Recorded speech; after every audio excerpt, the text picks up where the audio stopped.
Hi, everyone. Thank you for joining today's section. I'm happy to introduce Dedlina. She's calling in today from Sofia in Bulgaria, and she's going to talk to us now. It's not specifically a security topic. It's actually around cultural fits within an organization about thinking creatively and acting creatively, how that differs from an individual activity, but then how we work within groups as well. So with that, Dedlina, introduce yourself, and we're happy to hear more about that. Okay, thank you. If you can just, yeah, there we go. I can see my screen. Hi, everyone. So my topic is going to be about creativity, what makes it tick, and why it is important. And of course, I'm starting with an AI-generated image because, the jury's still out on whether what AI creates is genuinely creative or not, because it's still just, mixing existing ideas into something that looks new, but how original is it really? And it's important for us with AI taking our more mundane tasks to start using our brains in different ways.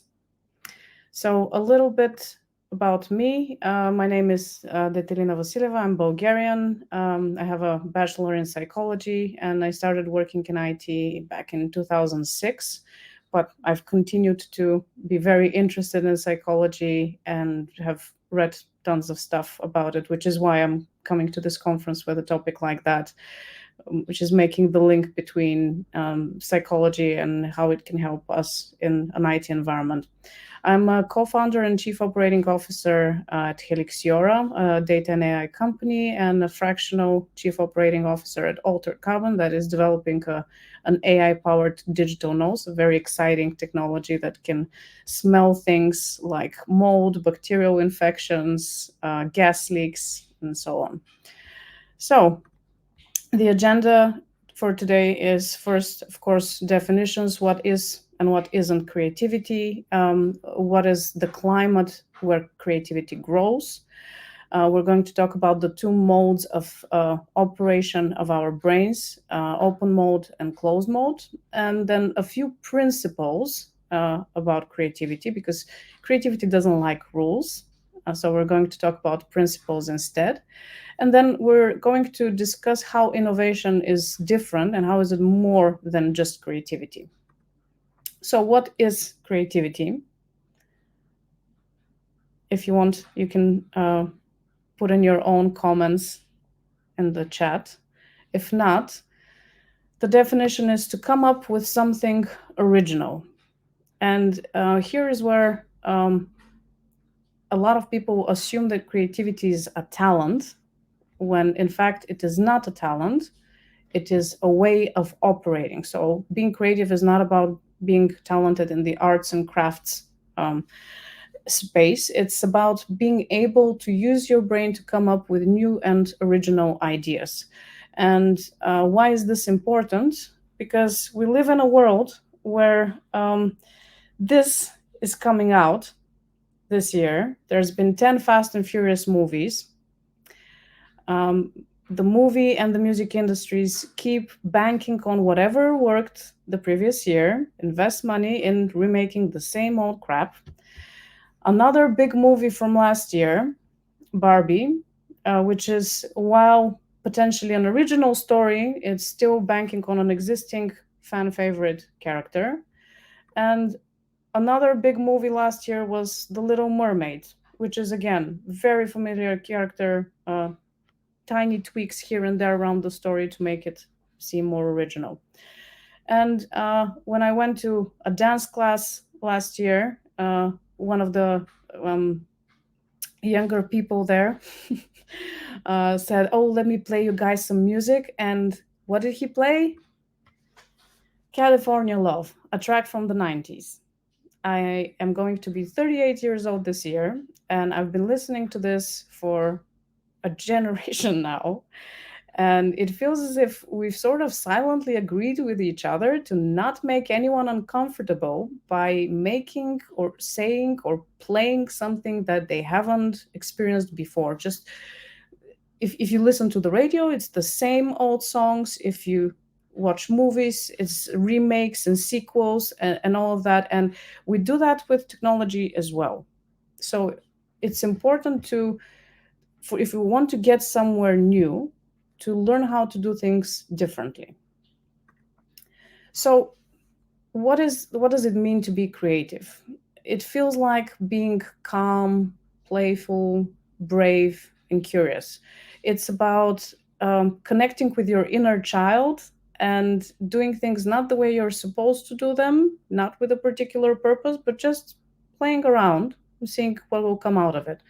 It's about experimenting, using two paint brushes instead of one.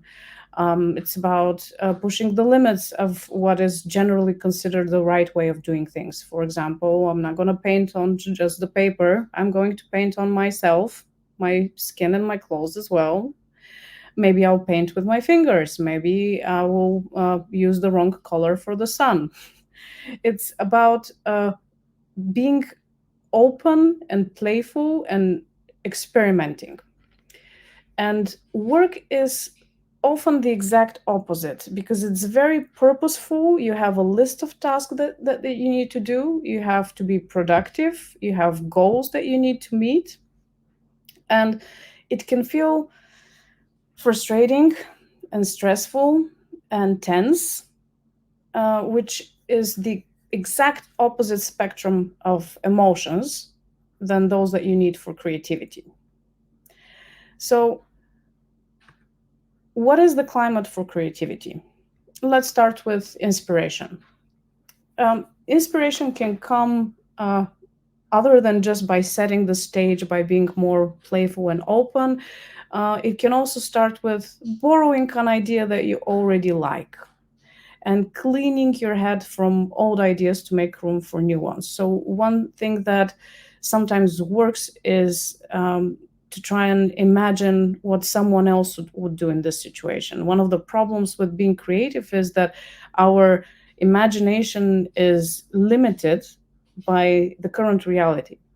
So we will not generate as many ideas for our current reality, like what would our team do if this or that happened, than we would generate if it was a different team altogether.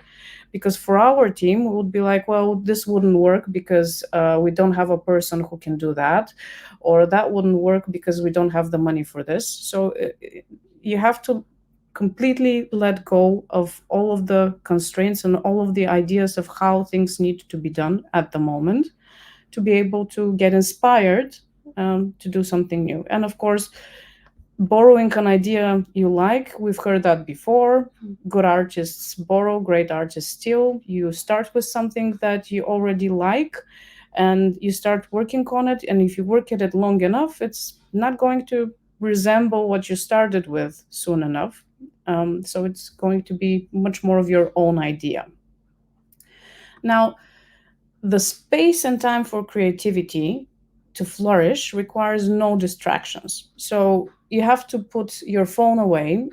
There's a research that says that in order for your phone to not distract you, it doesn't just need to be switched off, whether that's just like airplane mode or do not disturb mode or like physically shut down. It has to be in a different room from you, because if it's in the same room, it's continuing to distract you. And now if you make a parallel with how we generally work, normally you have a bunch of things generating notifications all day, every day. And it's very difficult to focus and relax and just think about something so that you can generate an idea. So no phones, which helps you to have also no worries. And you have to let go of the fear of making a mistake. The fear of making a mistake is one of the killers of creativity. And this is why it's important to build company cultures where mistakes are fine.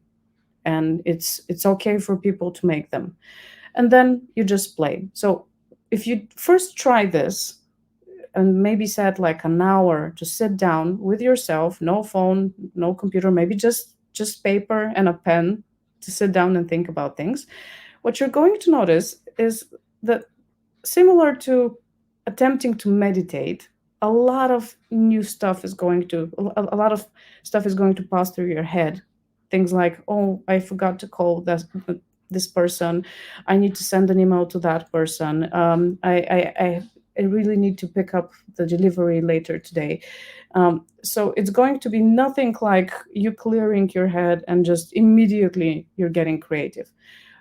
What helps is writing down all of these tasks that your brain comes up with so that you can let go of them and then continuing. And now, for some people, this super quiet place is a great environment for creativity. For others, it's a specific type of music, or they take a walk. Or for me, at one point, it was playing a chick flick while sitting on the sofa, which tricks my brain into thinking that we're not actually working. And that helps me create a new presentation. So anything that requires me to like not read and analyze a document, if I'm not in the research phase, then playing a movie actually helps me be more creative. So think about it, find what works best for you, experiment. There's not one recipe for everyone, but you have to have time and space where you let go of all the productive stuff and just think creatively. Now, when you do that, you're going to notice that ideas are very fuzzy at first, which is because they are generated from the nonverbal part of your brain. So you know how you're thinking of solutions and the solution sort of forms in your head and you can't quite find the words to describe it at first. This is exactly because it takes time to connect the verbal part of your brain with wherever the idea originated from. So you got to give them a chance to grow before you start criticizing them, because in the beginning they're not going to look like much. So take your time and calmly and carefully just let the idea shape. Then engage your analytical brain to see what it can do, and then you can use your creativity again to develop it. After you've criticized that this may not work or that may not work, you can generate more ideas on how to combat that. You can afterwards request feedback, and most importantly, you have to iterate and cut anything that is not relevant. There's this quote that I really love. It's apologies for the long email. If I had more time, I would have sent you a shorter one. So to be creative, you have to spend time and work on more and more versions until you're happy with the result. And try and be concise. And simplicity is actually something that is very valued by the brain, because the brain doesn't like complicated things. So if you can use your creativity to make things simpler, then you generally win. And how does it work in a group if you have to be creative? I'm going to leave you with this question unanswered for now, because one of the things we're going to talk about today is that a lot of the creative thinking happens and on the back of your head in an unconscious way. So you sort of pose a question and let it linger, and then after a while, boom, the answer comes to you readily. So the brain has two ways of operating. You may have heard of slow and fast thinking. There was a book by Daniel Kahneman, Thinking Fast and Slow. There's another book before him that was similar, Hare, Brain, Tortoise, Mind, which is about how the brain is quick, but the mind is slow, like a tortoise. So you may have also heard of it as analytical versus intuitive thinking. So let's explore what these mean. Open mode is about this intuitive, more emotional part of your brain, where things are more visible, more intangible, less verbal. When you're in that like almost drowsy state of mind, the ideas come to you, and they may feel like you looking at the sky and the clouds and trying to make out what they look like. So this is why you have this picture here, where you're just looking at things and trying to make out what shape they are. So open mode is your brain operates at these very slow brain waves. They're called theta waves. They're also associated with ADHD. Because people who have ADHD have these episodes where their brain operates more frequently in these frequencies. The theta waves are associated with a drowsy state of mind. So this physical state where you're in between waking and sleeping. So you really have to slow down to get into open mode. The other thing that you have to do is to be open. There have been a lot of research papers on creativity, and one thing that correlates with creativity is, for example, if you've heard of the Big Five personality test, openness is one of the Big Five personality traits. So how open you are to new experiences, to anomalies, to diversity.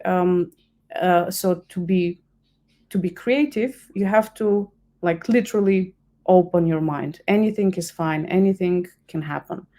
And as I said, very calm, almost like sleepy. There are tales about Edison, who had his ritual for getting into open mode, where he would hold like a metal ball, and he was sitting on a chair, and he had like a metal plate underneath the chair, so that if he started falling asleep, he would drop the ball, and it would generate a very noisy sound, and he would wake up, and boom, that's where his creative ideas would come, because he would have gotten into this drowsy state and then woken up. You don't have to go this crazy, but you have to be calm and open your mind. Now, this is Dr. Alexander Fleming, who discovered penicillin while trying to grow bacteria. Why am I telling you this story? Because he was not trying to discover penicillin. He was trying to grow bacteria on Petri dishes. And he came back to the lab after a vacation, and he found that one of the plates, one of the dishes didn't have bacteria on it. It had mold. And if he was in closed mode, he would have been like, okay, so 6 dishes had bacteria grow on them, and the 7th one didn't. So the percentage of success in this experiment is blah, blah, blah, and then throw everything away. But he was in open mode, so he was curious, and he was like, how interesting that this Petri dish did not actually grow bacteria. And he started looking into it with the curiosity of a child. So being in open mode is about, like, if you're maybe trying to do something and trying to find the answer to one problem, and in the process you discover something else, it's about being open to pursue that path instead of just sticking to whatever the original purpose was. And do you know what gets you into open mode quicker than anything else? I'm going to give you just 10 seconds to see if anyone's going to come up with anything. So the thing that gets you in open mode quicker than anything else is humor. The humor basically restarts your stress response system, and it gives you that light, open, calm, and curious state of mind that you need in order to generate good ideas, which is why it's super important to foster company cultures where humor is acceptable. And unfortunately, at the moment in the world, because diversity, which is such an important topic for creativity, has been implemented in very perverted ways, people are too afraid to say anything out of fear that they'll be canceled because someone found it offensive. And we should be doing the exact opposite. We should be embracing humor and embracing diversity at the same time, but not embracing one and, at the cost of completely losing the other. I, for one, would never want to work at a company where humor is not one of the values of the organization, because it means that we're just sticking to what we know and we're not going to push the boundaries of anything. Now, closed mode is about focusing your energy and your brain on actually executing the ideas. So I remember when I was preparing the topic for creativity, I was speaking to a guy in a bar, and I was telling him about him, and he was like, "Oh, well, this is going to be super useful for me because I've had like 4 different novel ideas that are great, and I haven't written a single novel." And I said, "Well, you don't have a creativity problem there. You have a discipline problem. Like, being creative is about coming up with the idea, but then you have to actually sit down and execute." So closed mode is about like make the list of tasks, sit down, go through them, and go through to complete everything that your brain came up with. And which is why open mode and closed mode are important both, because you can't just be in closed mode because you're never going to generate any new and innovative ideas, and you can't always be in open mode because you're never going to get anything done. And what gets you in closed mode quicker than anything else is fear. And at the moment in work environments, we're talking performance, engagement, mistakes, deadlines, meet expectations. There's a lot of fear inducing language in corporate life. And it's important to make room for humor and for creativity in order to ensure that your business is going to come up with something innovative. And now, creative thinking is about alternating between open mode and closed mode in as many iterations as are needed in order to get from problem to solution. So you start by using closed mode to define your problem as concretely as possible. For example, if you have to come up with a new architecture for improved security, then what problem is this architecture trying to solve? What are the people that are going to be using it? What are companies? What are the use cases that it's going to cover? So you sit down and you analyze these, and you make this as specific a problem statement as possible. And then you start generating as many ideas as you can. And then you go back into closed mode, and you put in your selection criteria. So from this exercise with the problem statement, you may have bits and pieces that you can use for the selection criteria. Here you evaluate the different ideas based on the selection criteria. You come up with a solution, and it may not be the best one. So you may need to, you come up with a solution, you test it out, and then you may need to come back, problem, idea, selection, solution. Because creativity is about experimentation. And this is another thing that in company cultures we need to learn to foster, because we sort of expect that a solution means something that is definitely going to work. Everything is a hypothesis until you test it out. That's the thing. We are experimenting. Unless you're doing something that you've always done, you don't know if it's a solution until you test it out. So you may need to go back through the same process, reach another solution, and test it again. And you may also recognize this from design thinking, which is an implementation of the creative thinking process. Now, creativity operates based on principles, not rules. What is the difference? Well, rules happen in a context. For example, you can't drive above 50 kilometers an hour in towns. It's very specific. You have the speed, you have the context, where, on which streets, and so on. And it always applies in the same context.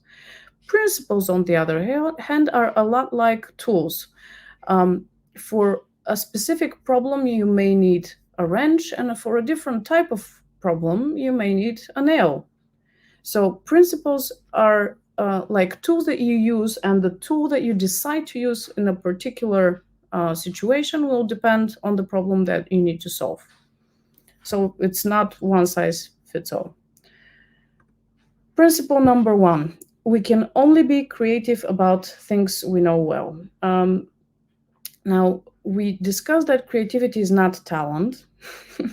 So it's not about being good at arts and crafts.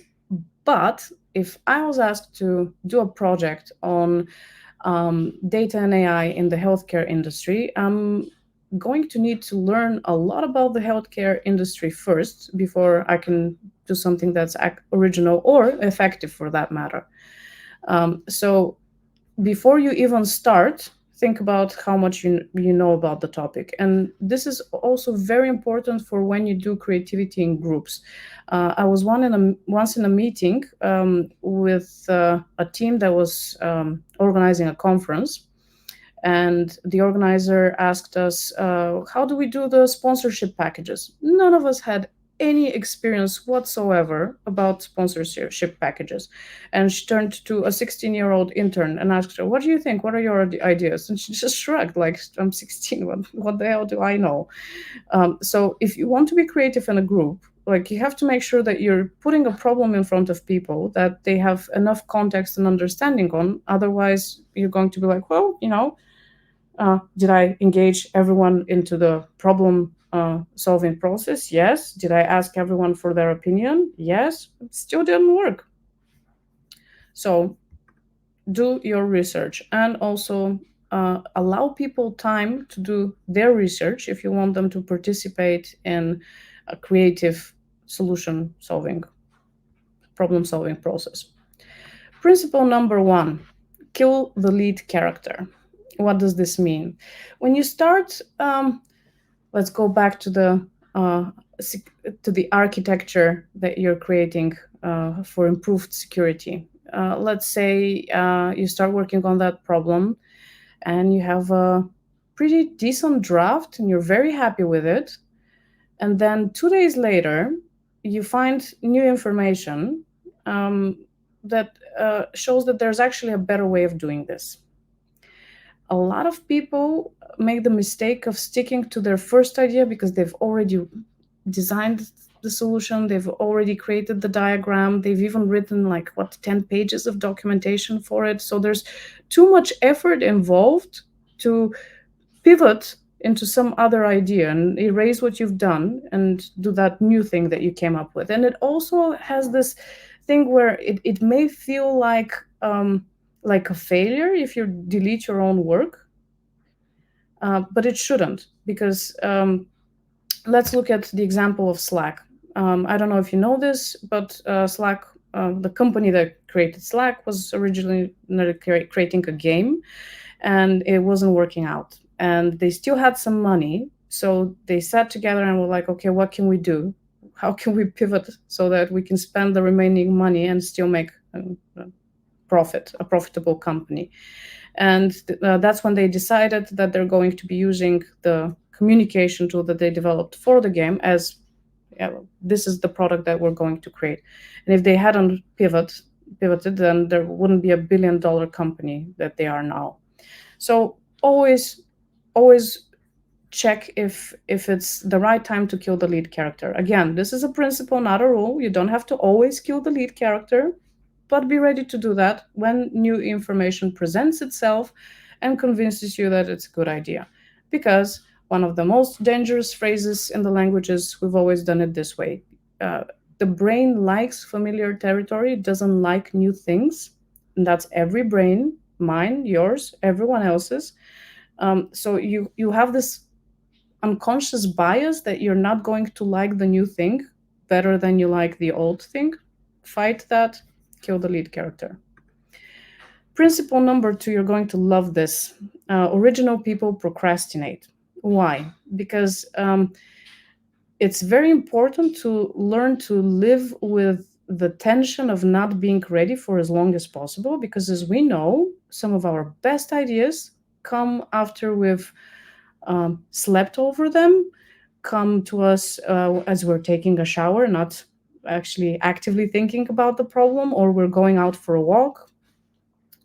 So our brain works on the idea without us knowing, without us consciously working on the idea. So it's very important to give your brain time. Like, remember the how does creativity work in groups question? No answer, we keep going. pose a question to yourself, give yourself time, keep going. So how much time do you give yourself? Whenever you have to come up with some solution to a problem, always check what's my deadline. And then make sure that you do not decide on anything before the deadline. You make the decision as late as possible so that you have used all the available time to ponder on the issue and given yourself time to come up with the best idea that you can have, because the first one may not be your best idea. Principle number 3, don't try too hard. We've all been there. You're working on it. You've come up with a good idea. You're trying to polish around the edges. And at some point you're like, oh, come on, why is this not happening?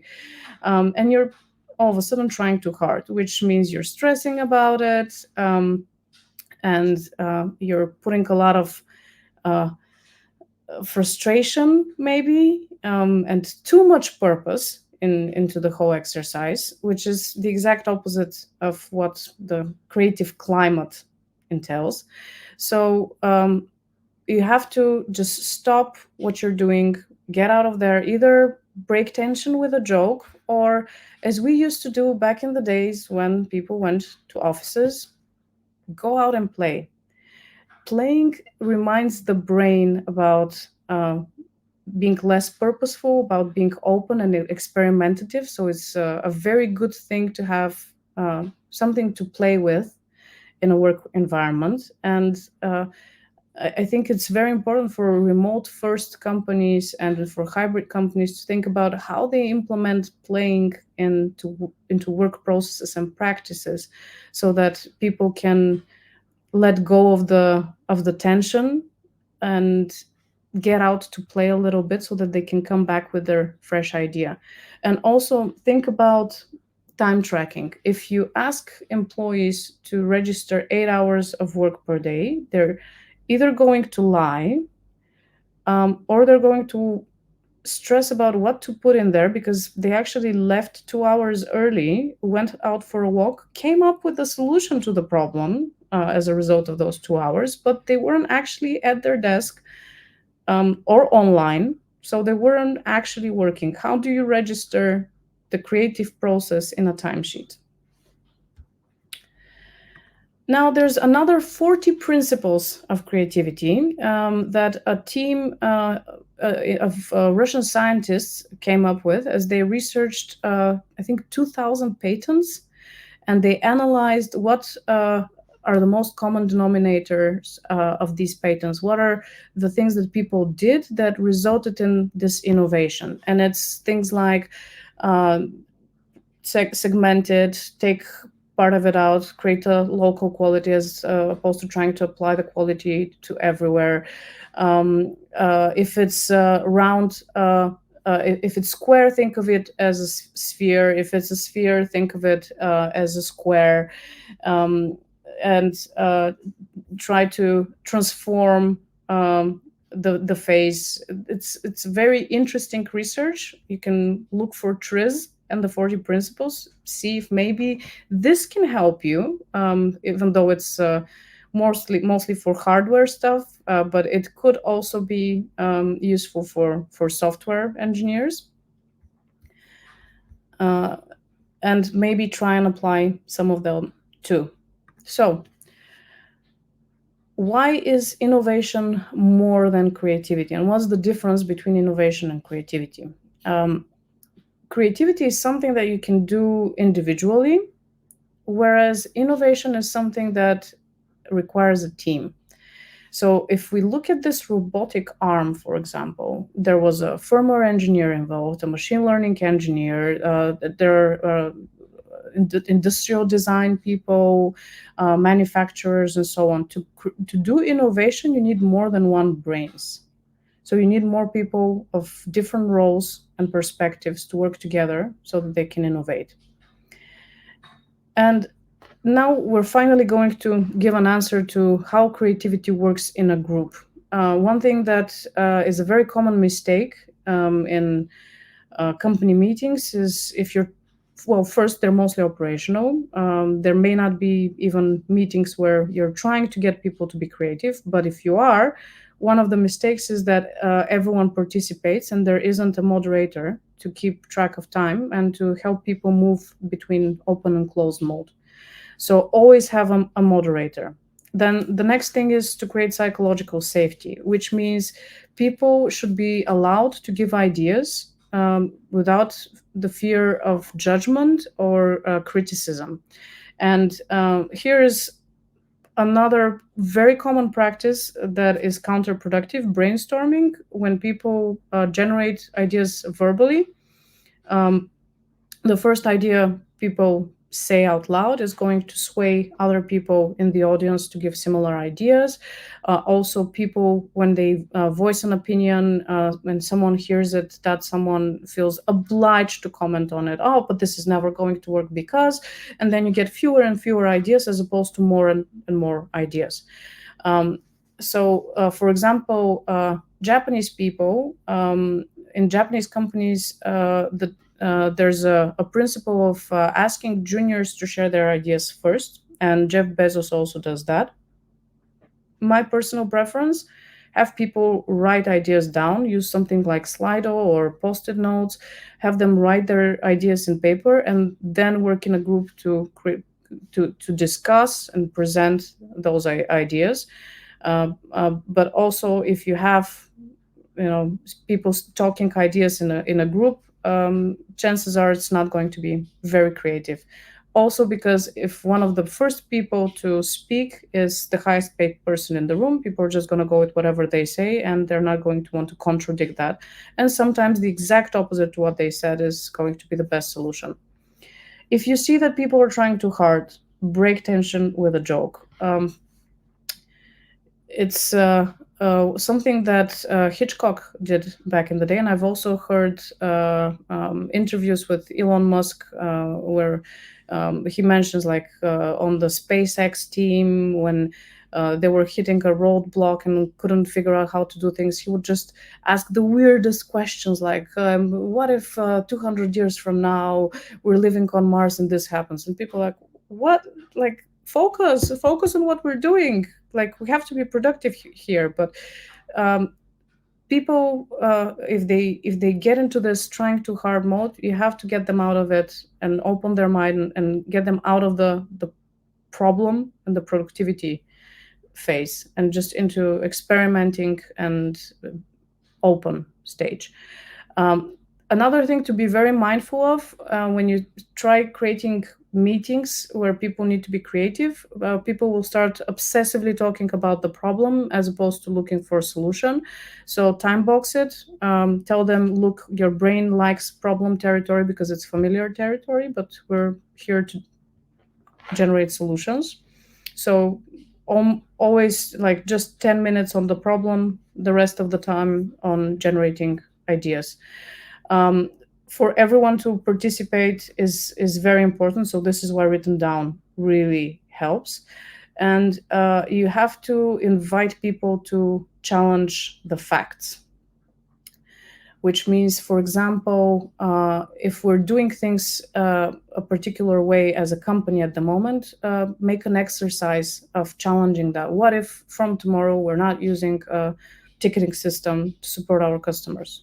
Or what if the main vendor that we're in a partnership with went bankrupt tomorrow? What would we do? So invite people to challenge the status quo, challenge the facts.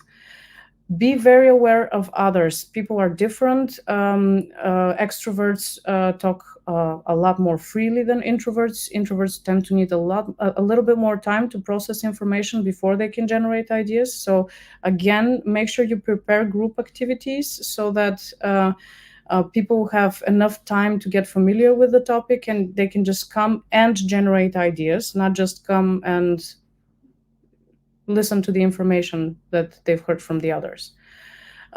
One interesting research suggests that introverted leaders have more creative teams than extroverted leaders because they talk less. So they create the space for their teams to generate ideas, something to think about. Now, to summarize, Tips for individuals: do your research before you start generating ideas. Find your own ways to get into open mode, whether it's going to be to close yourself in a room, go for a walk, take excessive showers, or just play a chick flick. Just find your own way. Get yourself exposed to anomaly and diversity daily. This means like read a different newspaper, listen to different music, watch a movie that you think you're not going to like, listen to what the political opposition has to say, just to train your brain to register anomaly and diversity, and create the time and space to be playful. Play whatever way you can, whether it's sports, whether it's a game, just play. And then get into closed mode and execute your ideas. And then for companies, create psychological safety for your employees, because ideas need to be welcome, free from judgment. Foster diversity of opinions, ideas, and approaches. Invite employees to challenge the way things are done, and prepare group activities relentlessly. You have to be very prepared for them to work. And stop expecting people to be busy all the time, because creativity needs time and space to happen. These are some of the resources from my research on creativity. Thank you, and remember to play. That was amazing. Thank you so much, Adelina. At the moment, we don't have anything on the Q&A at this exact second. I will encourage attendees, if you do have any questions about anything that was discussed here, do feel free to ask. I'm sure Adelina's more than happy to answer. But yeah, this was a great talk. And can I ask, where is that? Where is that? In the Netherlands. When we were getting together as Helixiora, we decided to do a fun photo. And this is a trash area. So all of this is created from trash. That is very cool. Keyboard. It's a creative and fun enough photo to use for a thank you slide. Of course, yeah, it's very cool. Remember not to take things or yourselves too seriously, because it helps to have fun. Yeah, but you're right about it, exposing yourself to different things that sometimes outside of your comfort zone. I think what happens sometimes is when no matter what side you are, whether it be political beliefs or beliefs in movies, if you tend to only watch the same thing, you tend to look at everything else and go, oh, I dislike that and I'm not happy with it. It's because you never expose yourself to it. And the same can apply to work, because I work in finance. I don't like finance. But if I expose myself to financial activities, maybe I'd have more time and respect for others who do work in finance, as an example. Yeah, that's the thing. You get more closed-minded the more you close yourself in your bubble of comfort. I did this exercise once with one of my companies, where I gave everyone a piece of paper and said, write something that you think this company needs to change, but you don't think that anyone else would agree. And the first time you do this, people are totally playing it safe. They're not coming with the most original ideas, because it's a bit like it's very constrained by the current understanding of the current reality. And the more and more you do this, people come up with crazier and crazier ideas, and it's the crazier ideas that move things in a new direction. Yeah, that's very true, and that can be applied to just about anything in life. It's true, not just in corporate world. But no, look, this session's fantastic. I'm just checking, there's still no question in the QA. If it suits you, I guess we'll wrap up here. Thank you so much again. It was a really great session. And again, for everyone in attendance, you can contact her directly. I assume the email address is the preferred way of being contacted, or LinkedIn, or whatever. Everyone's on the conference is smart enough to figure it out. Exactly. So look, thank you so much. I'm going to close it out now, but look forward to hearing more about this in the future. Thank you. Bye. Bye for now.